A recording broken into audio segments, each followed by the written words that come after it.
When my own daughter threw 3 wet $20 bills onto the freezing driveway and told me to stop embarrassing her rich stepfamily, I realized that 10 years of quiet sacrifice had earned me total abandonment. At 61 years old, standing in a November rainstorm outside a $4 million Oakwood estate while my foreclosed carpenter shop was being locked by sheriff deputies, I had exactly $9 left in my pocket.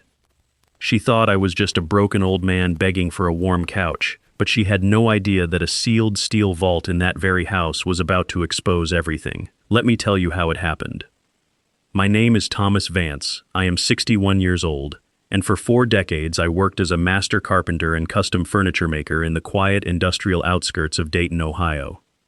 Before my world collapsed 10 years ago, I owned a thriving heritage woodwork studio, a sprawling timber yard, and 3 historic barns filled with aged walnut, white oak, and hand-carved architectural restoration pieces.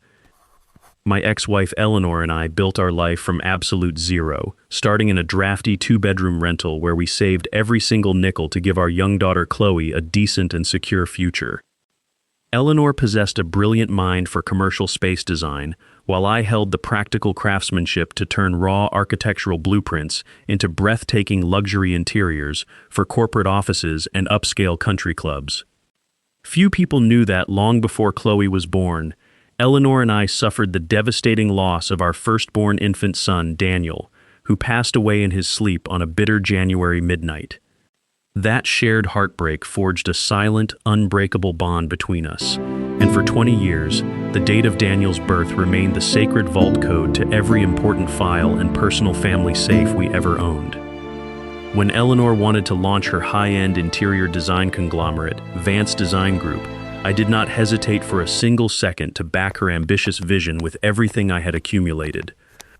I sold my grandfather's 40-acre timberland, liquidated my retirement accounts, and mortgaged my master woodshop to secure a $2 million commercial line of credit for her modern downtown showroom and design staff. Within 5 years, Eleanor's firm grew into a powerhouse, landing multi-million-dollar design contracts across the Midwest, while I quietly worked 18-hour days in the dust managing custom fabrication and structural installations. Then a predatory real estate developer named Richard Vance appeared on the scene, offering massive corporate capital expansion, private jet travel, and elite social connections that swept Eleanor into a luxury world. Slowly, Eleanor became distant, secretive, and cold, replacing our humble Sunday family dinners with high society galas and private investor meetings in Chicago that left me completely excluded from her corporate decisions. 10 years ago, on a rainy Tuesday morning, Eleanor walked into my workshop accompanied by 2 corporate attorneys and handed me a cold stack of pre-drafted, aggressive divorce papers with 0 advance warning. She claimed our marriage was dead, demanded full ownership of Vance Design Group, and insisted that my ongoing presence in the company would ruin her public standing with high net worth investors and bank board members. The legal settlement papers were structured with brutal precision, stripping me of my company equity, my intellectual design patents, and my share of our marital home, leaving me with only my old pickup. I remember looking deep into Eleanor's eyes that afternoon, expecting to see cold greed, but instead I caught a flicker of sheer terror and silent despair that I was too naive to understand back then. Without fighting or hiring high-priced trial lawyers, I signed the unfair decree, loaded my hand tools into my rusted Ford F-150, and walked away from a $40 million empire I had bled to build. Barely 6 weeks after our final divorce decree was stamped by the county judge, Eleanor married Richard inside a private lakeside estate, officially changing the company name and severing all ties with me. Our 14-year-old daughter Chloe was immediately enrolled in an elite private boarding school, lavished with designer clothes, luxury cars, and persuaded that her working-class father was an unambitious, embarrassing failure. Richard systematically rewrote history in Chloe's mind, convincing her that I was a bitter, lazy husband who had tried to drag her mother down and leech off her corporate design success. Over the next decade, every birthday card I mailed to Chloe was returned unopened, and every phone call went straight to voicemail, leaving a hollow ache in my chest that time never managed to heal. I rented a cramped, drafty cinderblock garage on the outer edge of Dayton, setting up a tiny, independent furniture repair shop to earn a modest, honest living with my aging hands. Severe arthritis began crawling into my fingers and lower back, making 40-hour woodworking weeks increasingly painful, while rising rent and skyrocketing lumber prices pushed my tiny business closer to the red. I never reached out to former business associates for loans or charity, taking immense pride in paying my bills on time and keeping my head held high despite my reduced circumstances and solitude. From local business journals, I tracked Eleanor and Richard's meteoric rise as they acquired sprawling real estate portfolios, high-end residential towers, and a massive gated compound in Oakwood's most exclusive neighborhood. I saw online photos of Chloe graduating from college, getting engaged to a wealthy venture capitalist, and living a life of pristine luxury, completely oblivious to the man who had funded her childhood. 2 months ago, a sudden fire destroyed my timber storage shed, destroying $30,000 worth of rare seasoned hardwood and leaving me unable to complete 3 critical client commissions on time. Defaulting on my shop lease brought a ruthless commercial property management firm down on my neck, issuing an immediate eviction notice and scheduling a public auction for my remaining woodworking machinery. On a freezing Monday morning, a deputy sheriff arrived at my garage door, posted official forfeiture padlocks, and gave me 2 hours to collect my personal belongings and leave the premises forever.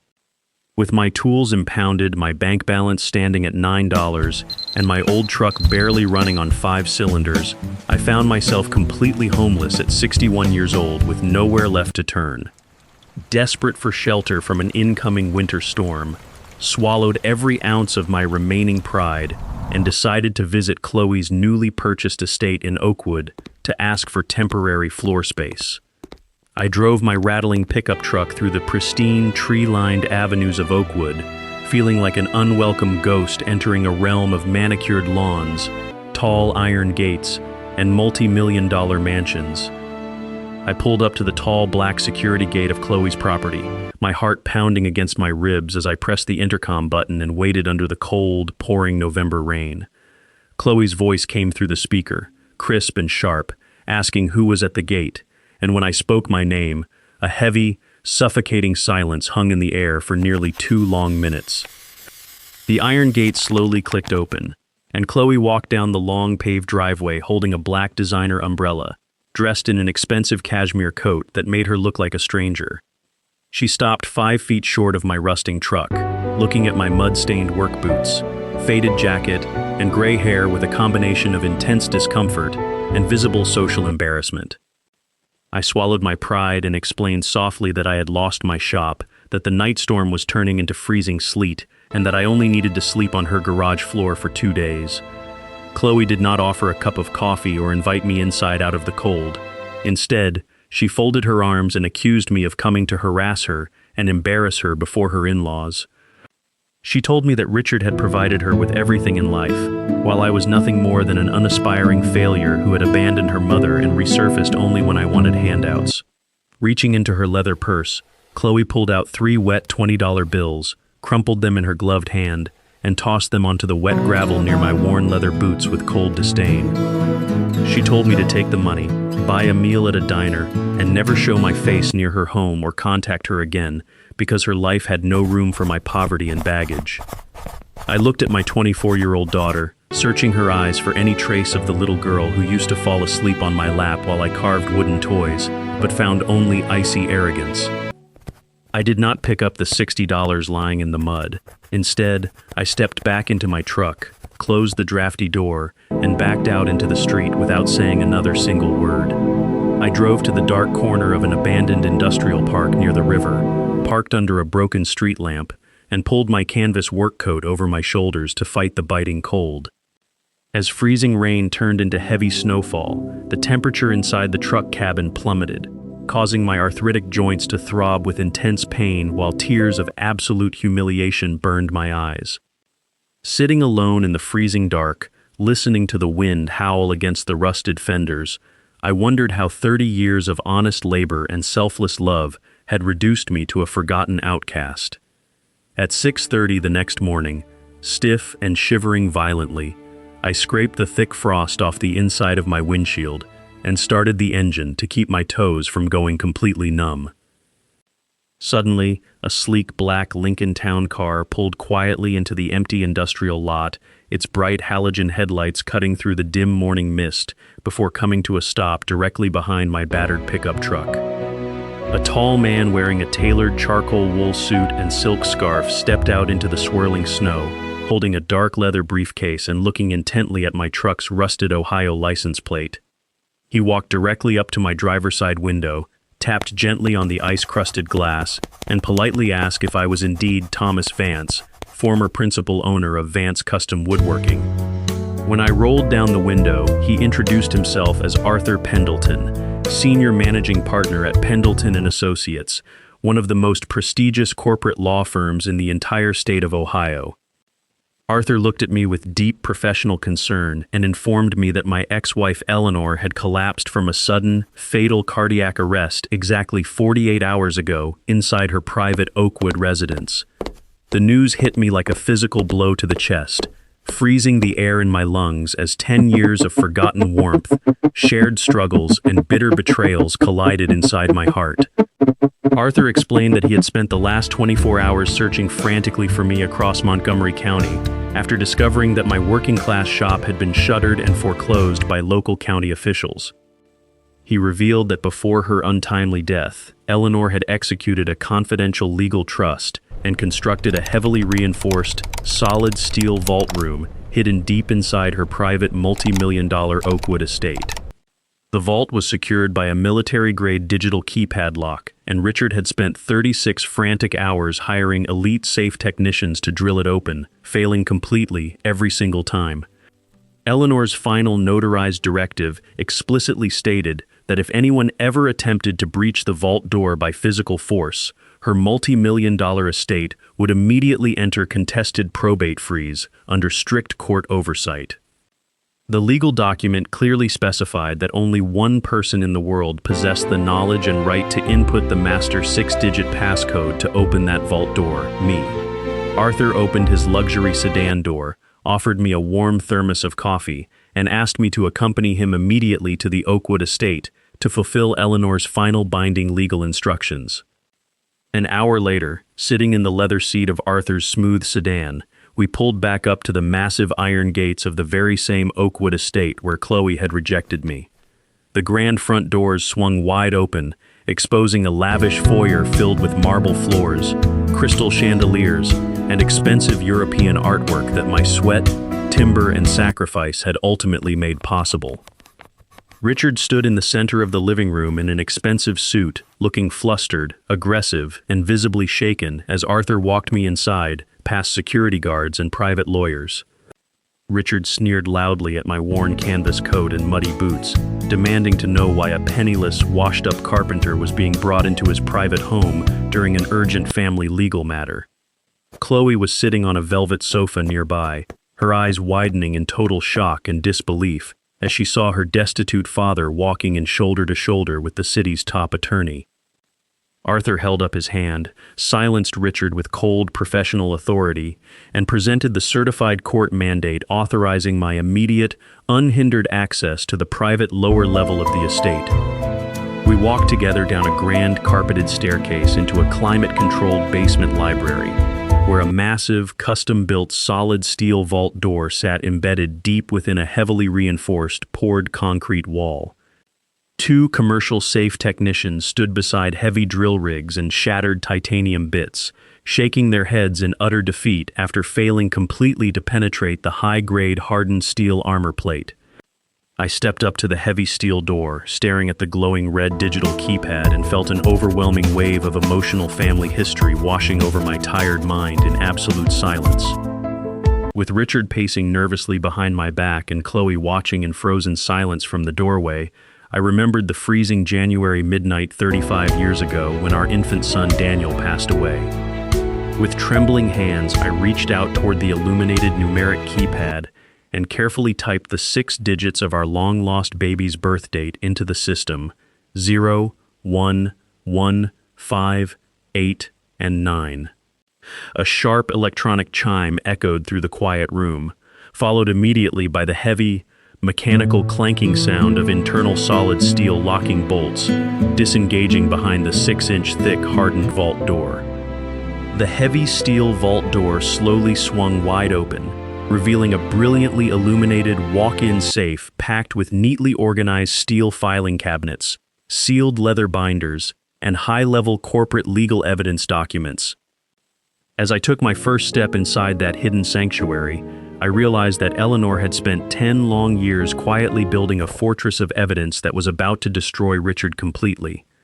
I stepped carefully across the polished hardwood floor of the secret chamber, my hands shaking as Arthur followed behind me, holding his leather briefcase like a shield against the heavy silence. Sitting directly on a central mahogany desk was a thick, leather-bound binder with my name hand-carved into the gold foil cover in Eleanor's unmistakably elegant handwriting that I had not seen in a decade. Beside the binder sat a small encrypted laptop, a high-capacity flash drive, and a stack of notarized legal documents stamped with official red seals from federal prosecutors and financial auditing agencies. I pulled out the leather chair and sat down, opening the binder to find a handwritten letter resting on the very first page, dated just 3 weeks before Eleanor's sudden and tragic death.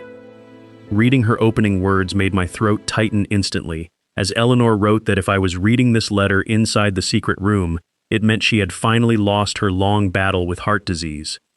She confessed that 10 years ago, Richard had discovered a minor tax reporting error from the early days of Vance Design Group and used it to threaten me with decades of federal prison time. Richard had hired ruthless corporate investigators who fabricated evidence against me, giving Eleanor a brutal ultimatum: sign over the company, divorce me immediately, and marry him, or watch me get destroyed completely.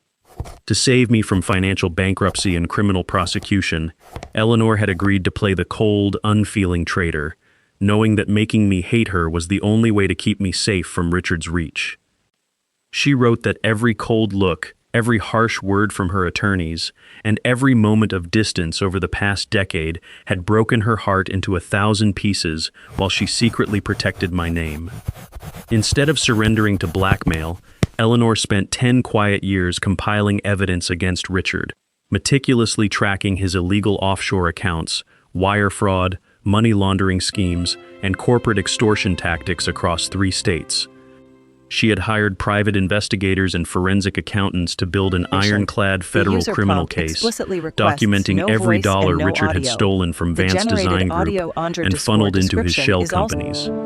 Deep inside the binder were audio files and transcribed phone calls where Richard openly bragged about bribing county judges, forging land deeds, and planning the suspicious fire that destroyed my woodworking studio. My jaw clenched in quiet rage as I read Eleanor's detailed notes proving that Richard had orchestrated the fire in my timber yard to force me into total homeless desperation before her planned death. Eleanor had anticipated Richard's every move, placing $15 million of liquid corporate capital into an irrevocable offshore trust account registered exclusively under my full legal name and social security number. The documents explicitly stated that upon Eleanor's death, full controlling equity of Vance Design Group would automatically revert back to me, completely bypassing Richard and stripping him of all corporate authority. Arthur stood over my shoulder, skimming the notarized trust filings and forensic financial reports with wide, astonished eyes, shaking his head in absolute professional awe at Eleanor's brilliant strategic genius.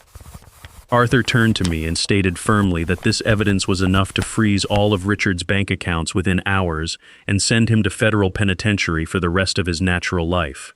I took a deep breath, plugged the encrypted flash drive into Arthur's tablet computer, and loaded a video file recorded by Eleanor inside this very room just 14 days prior to her collapse. Eleanor's face appeared on the bright screen, looking thin and exhausted but holding a fiery determination in her dark eyes that brought tears rushing to my tired, weathered face after 10 long years. On the video, Eleanor spoke directly to me, apologizing through quiet tears for forcing me to suffer in exile, and begging me to rebuild my life with the fortune she had secured for me. She also addressed Chloe on the recording, revealing how Richard had manipulated her childhood, poisoned her mind against her loving father, and lied about my sacrifice to maintain complete psychological control over her. Arthur immediately dialed the lead prosecutor at the United States District Attorney's Office, summarizing the overwhelming criminal evidence sitting on the mahogany desk and requesting an immediate federal law enforcement dispatch. While we waited for the federal agents to arrive, Arthur and I gathered the master binders, certified trust deeds, and digital storage drives before stepping out of the vault back into the basement. We walked up the grand carpeted staircase into the main living room, where Richard was pacing back and forth like a trapped predator, his expensive silk tie loosened and sweat glistening on his forehead. When Richard saw me carrying the black master binder and Arthur holding the legal trust folders, his face drained of all color, turning a sickening shade of pale white in an instant. He demanded to know what we had taken from the vault, screaming at Arthur that any documents removed without his explicit written consent as head of household were stolen property under state law. Arthur stepped forward with icy composure, informing Richard that he was no longer head of household, no longer an officer of Vance Design Group, and no longer in control of a single penny. Arthur read aloud the certified trust directive, announcing to the entire room that Thomas Vance was now the sole owner of the estate, the company, and every asset tied to Eleanor's name. Chloe gasped from the velvet sofa, her hands covering her mouth as she looked between Arthur, the legal documents, and the trembling, panicked expression on her stepfather's pale, sweaty face. Richard lost his composure entirely, lunging toward Arthur to grab the binder, but two heavy-set security guards hired by Arthur instantly stepped in front of him and pinned him against the wall. I stepped forward, looking Richard dead in the eye, and told him calmly that his decade of terror, extortion, and lies was coming to an absolute end before the sun went down today. Richard sneered through his teeth, shouting that I was nothing but a dirty carpenter who didn't have the brains or resources to fight his high-priced corporate defense attorneys in a real courtroom. Arthur smiled coldly, holding up his phone to show Richard that 4 state troopers and federal financial crime investigators had just pulled into the front driveway of the Oakwood compound. Heavy knocks echoed through the grand front entrance, and within seconds, 6 uniformed officers and 2 federal agents in dark suits entered the foyer with federal arrest warrants in hand. The lead federal agent walked straight up to Richard, reading him his Miranda rights while placing heavy steel handcuffs around his wrists for wire fraud, extortion, racketeering, and corporate arson charges. Richard thrashing wildly against the arresting officers, screaming obscenities at me and begging Chloe to call his private defense team, but she sat completely frozen on the sofa in total disbelief. As the officers dragged Richard out through the front doors, the oppressive cloud that had hung over our family for 10 long years finally began to lift, leaving a heavy, stunned silence. Arthur turned on the video tablet and placed it on the marble coffee table directly in front of Chloe, pressing play so she could hear her mother's final recorded words with her own ears. Chloe stared at the video screen as Eleanor's voice filled the living room, detailing every single lie Richard had fed her about my character, my work ethic, and my devotion as a father. Eleanor explained on the tape how I had sold my grandfather's timberland and sacrificed everything I owned to build the life Chloe enjoyed, while Richard had secretly stolen and exploited our family. As Eleanor's recorded words reached their emotional peak, Chloe began to tremble uncontrollably, tears streaming down her face as the horrific magnitude of her mistake crashed over her fragile mind. She looked up at me, seeing for the very first time not an embarrassing homeless beggar, but a devoted father who had endured 10 years of silent humiliation just to protect her life. Chloe slowly stood up from the sofa, her knees buckling beneath her as she collapsed onto the hard marble floor right in front of my worn leather boots, sobbing uncontrollably in utter shame. She reached out her trembling hands, grabbing the hem of my faded canvas coat, and begged me through heavy sobs to forgive her for throwing money at my feet in the rain yesterday. She cried out that she had been blind, cruel, and foolish, worshiping a monster who had destroyed our family, while treating the man who truly loved her like trash on the street. I looked down at my weeping daughter, feeling my heart ache with a complex mix of deep grief, painful betrayal, and the instinctual love of a father that time could never destroy. Instead of walking away or throwing her cruelty back in her face, I slowly knelt down on the marble floor beside her, placing my calloused hand gently on her shaking shoulder. I told her softly that while the wounds of 10 years could not heal overnight, I would never turn my back on my daughter, now that the truth had finally set us free. Chloe threw her arms around my neck, burying her face into my chest as we wept together in the center of the grand foyer, reclaiming the sacred bond that Richard had tried to murder. Arthur quietly stepped outside to give us privacy, leaving father and daughter alone to process the heavy wreckage of the past and the clean, hopeful dawn of a brand new future. Over the next 3 grueling weeks, Arthur oversaw the complete legal transition of Vance Design Group, officially restoring my name as founder and chief executive officer of the $40 million corporate interior enterprise. I immediately fired every corrupt corporate manager Richard had installed, replacing them with honest craftsmen, veteran woodworkers, and loyal staff who actually cared about craftsmanship quality, personal integrity, and authentic custom woodworking. Federal prosecutors systematically dismantled Richard's fraudulent business empire, seizing his luxury real estate assets and ensuring he faced mandatory minimum prison sentencing without any possibility of early parole or corporate bail. I moved out of the rusted pickup truck into a peaceful, custom-built timber home overlooking the quiet Ohio River, where I set up a private woodworking shop filled with finest hand tools. I bought back my grandfather's original 40-acre timberland property at a county auction, replanting native white oak and black walnut saplings to fully restore the family legacy that had been sacrificed decades ago. Chloe broke off her engagement with her arrogant socialite fiancé, who had approved of her cruelty toward me, choosing instead to step away from high society galas and reevaluate her life. She moved into a modest home near my timberland, asking if she could work alongside me in the shop to learn the art of hand-carving custom furniture from the ground up. Watching Chloe put on work boots, tie back her hair, and sand raw timber beside me every afternoon brought a quiet, deep healing to my heart that money could never possibly buy. Together, Chloe and I designed a massive, hand-carved mahogany altar for the local children's hospital chapel, dedicating the finished woodwork in loving memory of our infant son Daniel and my late wife Eleanor. On the day of the chapel dedication, sitting in the front pew with Chloe holding my hand, I felt Eleanor's peaceful presence surrounding us like a warm summer breeze after a terrible storm. I established the Eleanor Vance Memorial Foundation, dedicating $5 million of our ongoing corporate profits to fund permanent housing and emergency financial grants for elderly tradesmen facing unfair eviction or foreclosure. Every Tuesday afternoon, Arthur and I personally review grant applications from struggling carpenters, plumbers, and mechanics across Ohio, ensuring no honest worker is left out in the cold as I was. Chloe took over the client relations department at Vance Design Group, using her restored humility and genuine compassion to treat every client, big or small, with profound respect and dignity.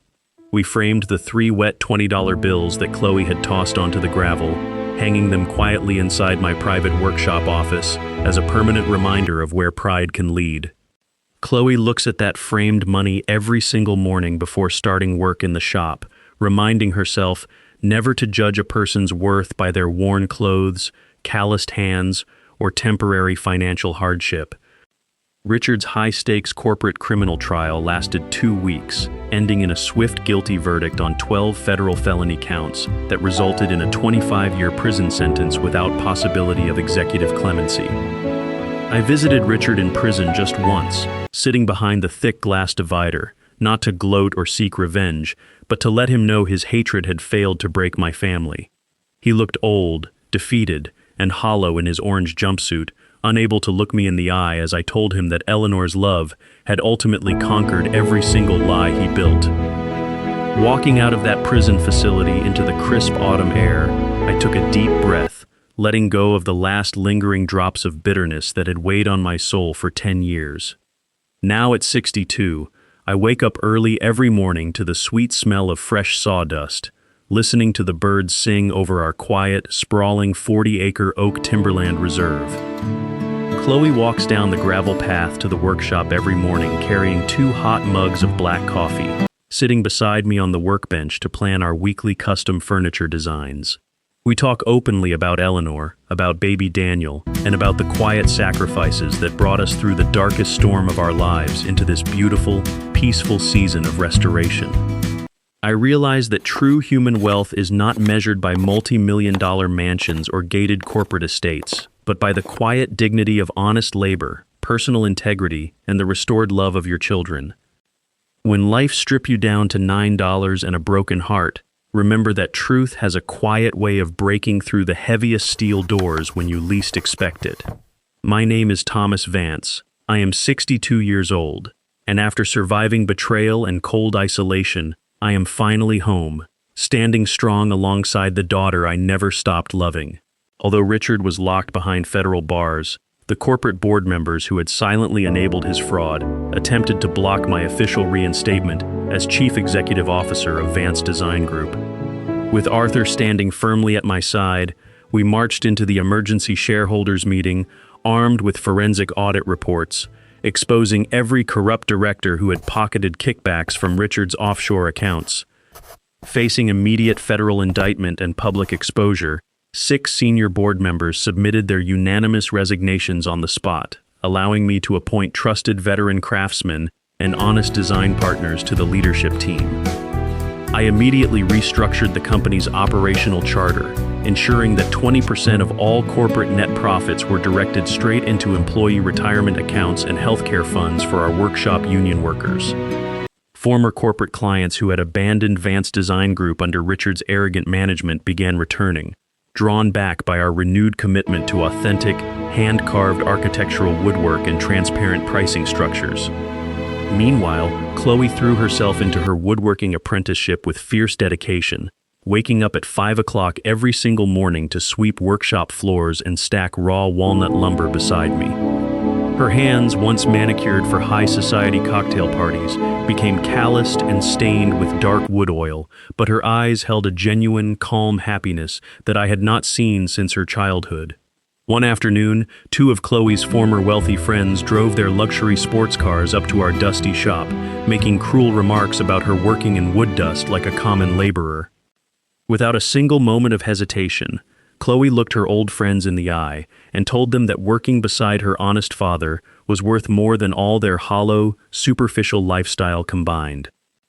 Watching my daughter defend our working-class craft with proud, dignified conviction brought a warm wave of fatherly pride to my chest, sealing the deep emotional healing taking root between us.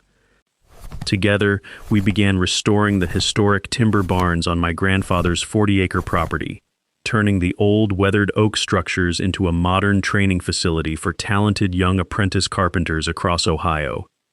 Through the Eleanor Vance Foundation, we offered tuition-free woodworking apprenticeships to young men and women from disadvantaged backgrounds across Montgomery County, giving them a clear path toward dignified lifelong careers. Our very first enrolled apprentice was a 19-year-old named Marcus, whose family was facing severe housing insecurity after his father, an elderly union plumber, lost his pension to medical bills. Remembering my own freezing nights sleeping in my rusted F-150 truck, I paid Marcus a full living wage while teaching him custom cabinetry and provided his family with emergency housing assistance. Seeing Marcus's father weep tears of relief as we handed him a housing grant reminded me of why Eleanor had sacrificed 10 years of her life to preserve our family's wealth. Every single dollar of Eleanor's $15 million trust was put to work, helping dozens of elderly blue-collar workers keep their family homes during sudden medical emergencies, layoffs, or predatory foreclosures.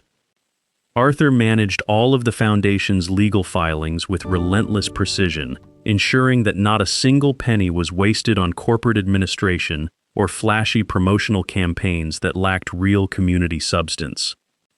6 months after Richard's initial conviction, his corrupt defense attorneys filed an ambitious federal appeal, attempting to claim that Eleanor's hidden vault evidence was illegally obtained and inadmissible in court. When Arthur notified me of the appeal, a brief shadow of worry crossed my mind. But Arthur assured me that Eleanor's ironclad legal preparations had accounted for every possible legal loophole. Arthur submitted Eleanor's original notarized trust directives and federal affidavit to the appellate judge, who completely dismissed Richard's frivolous appeal within 48 hours with prejudice, ending his legal options forever. With Richard's legal appeals officially exhausted, federal authorities began liquidating his remaining seized assets, distributing millions of dollars in court-ordered financial restitution to the honest small contractors he had defrauded. Several local subcontractors who had almost been ruined by Richard's predatory schemes visited my working shop, shaking my hand with deep gratitude as they received their long-overdue stolen earnings back. As autumn turned into winter, Chloe and I focused our energy on completing the massive, hand-carved mahogany altar for the Children's Hospital Chapel that we had promised in Eleanor's memory. We hand-carved intricate oak leaves and white lilies along the outer borders, embedding a tiny wooden heart near the center, containing the initials of our lost baby boy, Daniel Vance. On a crisp Saturday morning, over 200 community members, hospital staff, and local tradesmen gathered together inside the chapel for the official dedication ceremony of our custom altarpiece. Chloe stood up before the crowd, her voice steady and full of emotion as she spoke publicly about her mother's silent sacrifice and her father's unwavering love through dark years. There was not a dry eye in the chapel as Chloe publicly thanked me for giving her a second chance at family, honoring the quiet carpenter who never gave up hope. After the ceremony, Arthur presented me with a framed copy of Eleanor's original company founding deed from 30 years ago, which he had painstakingly restored and cleaned for my office. Hanging that restored document beside the framed $60 Chloe had once thrown in the mud gave my workshop office a deep sense of completed spiritual closure and quiet triumph. Vance Design Group expanded its regional operations to construct affordable, high-quality timber homes for working families across the Midwest, combining sustainable forestry practices with master carpentry techniques and honest craftsmanship. Architectural journals across the country published feature stories on our company's unique rebirth, highlighting how a betrayed, 62-year-old master craftsman reclaimed his stolen enterprise and transformed it into a force for good. I was invited to speak at the National Architectural Heritage Summit in Chicago, where I addressed hundreds of young designers about the vital importance of moral integrity and practical craftsmanship. Chloe walked onto the main stage with me, standing by my side as the audience gave us a standing ovation, celebrating the triumph of truth, family, and honest blue-collar work. Despite our corporate success and national recognition, Chloe and I kept our personal lives simple, grounded, and deeply rooted in the quiet daily routines of our rural Ohio timberland home. We continued our tradition of eating Sunday family dinners together, sitting at the long oak dining table I had built with my own hands 35 years ago when Eleanor and I were young.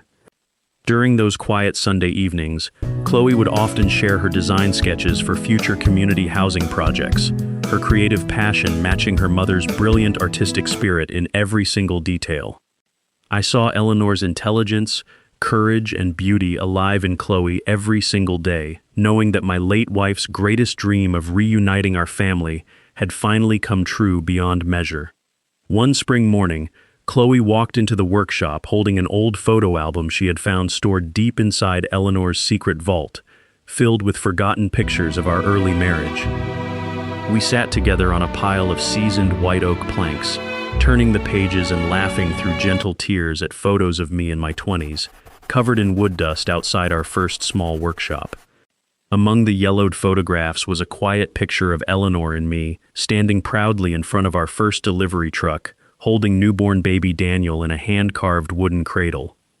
Tracing my thumb over the fading photograph, I felt a deep, abiding peace wash over my heart, knowing that our lost son's short life had inspired the very password that saved our legacy. Chloe leaned her head against my shoulder, whispering that she was proud to carry the Vance name and that she would spend the rest of her life honoring our family's honest heritage. We decided to plant a grove of 61 white oak trees along the edge of our timberland property, symbolic of the 61 years of hard trial that led me to true restoration. Every weekend, young apprentices from our foundation join us in tending the young oak saplings, learning not just forestry management, but the timeless values of patience, resilience, and quiet perseverance. Marcus excelled in his carpentry apprenticeship, earning his master craftsman certification within 2 years, and taking on a key leadership role overseeing our foundation's emergency home repair program for elderly residents. Seeing former apprentices like Marcus step up to help other struggling families created a self-sustaining cycle of hope, dignity, and practical service throughout our entire Dayton community for years to come. Arthur remained our close family friend and trusted general counsel, joining us every Thanksgiving at our Timberland home to celebrate the incredible journey that began on a freezing industrial lot. I often think back to that freezing November morning when Arthur's black sedan pulled up to my rusted truck, bringing news of the secret vault that changed my fate forever. I realize now that even in my darkest hours of betrayal, cold isolation, and despair, Eleanor's silent love was working behind the scenes to prepare a table of justice for me. The bitter humiliation I suffered on Chloe's driveway was not the end of my story, but the painful doorway through which true truth, forgiveness, and redemption finally entered our lives. Now, whenever I see someone struggling under the heavy weight of unfair family betrayal or sudden financial hardship, I share my story to remind them that light always breaks through dark clouds. Wealth and power constructed on lies, extortion, and cruelty will always crumble into ash, while a life built on honest labor, patience, and true love stands firm against any storm. My old Ford F-150 truck still sits parked inside the main barn, fully restored and polished, serving as a quiet reminder of the long journey from rock bottom back to true home. Whenever Chloe feels overwhelmed by corporate responsibilities at Vance Design Group, she goes out to sit in that old truck for a few minutes, grounding herself in our humble origins. Our custom furniture pieces now adorn public libraries, civic centers, and family homes across the United States, each piece carrying our signature hand-carved oak leaf stamp of authentic craftsmanship quality. Every single piece of custom furniture that leaves our workshop is inspected by both Chloe and me, ensuring that our family name remains synonymous with unyielding excellence and blue-collar integrity. Looking out over our quiet 40-acre timberland at sunset, watching the golden light filter through the tall oak trees, I feel an overwhelming sense of profound gratitude for this second chance. I am no longer the broken, homeless outcast who wept alone in a rusting truck during a freezing sleet storm with $9 in his pocket and a completely shattered heart. I am a master carpenter and father who fought through the bitter flames of betrayal, reclaimed his rightful family legacy, and restored his daughter's heart through unconditional love, patience, and strength.